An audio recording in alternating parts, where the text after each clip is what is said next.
చక్కగా నియోజకవర్గానికి ఎలా నిధులు తీసుకురావాలా, ఎలా అభివృద్ధి చేయాలా అని నిరంతరం మరి ఆలోచన చేస్తున్నటువంటి వ్యక్తి, మంచి వ్యక్తి మీకు దొరికారు.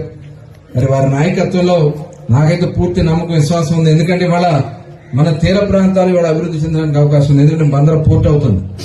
వచ్చే సంవత్సరం 2026కి బందర పోర్టు పనులు పూర్తవుతాయి. ఆల్రెడీ 216 రోడ్డు కూడా మనకి ఇక్కడి నుంచి మంచి రోడ్డు వెళ్తుంది. నేషనల్ హైవే కింద 216 వెళ్తా ఉంది. దాన్ని కూడా ఇప్పుడు 6 లైన్ చేయబోతా ఉన్నారు. దాన్ని కూడా డబుల్ చేయబోతా ఉన్నారు. అది కూడా త్వరలోనే ఆ వర్క్ కూడా స్టార్ట్ చేయడం కూడా జరుగుతుంది. అలాగే కొన్ని పరిశ్రమలు రావడానికి కూడా అవకాశాలు ఉన్నాయి.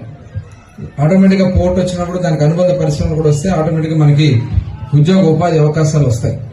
కాబట్టి మన పిల్లలకి రేపు రాబోయే కాలంలో మంచి భవిష్యత్తు ఉంటుందనేది పూర్తి నమ్మకం, విశ్వాసం ఉంది. మనం ఇవాళ మీరు కూడా ఆలోచించాలి. ఎందుకంటే గత 5 సంవత్సరాలు ఎలాంటి ప్రభుత్వం ఈ రాష్ట్రంలో ఉందో చూశాం. నిరంతరం బయటకు వచ్చి మాట్లాడాలంటే భయం. ఎవరో వచ్చి ఫోటో తీస్తారు. ఏదైనా సమస్యను చెప్పుకోవడానికి ఎవరు కూడా అందుబాటులో ఉండేవాళ్ళు కాదు.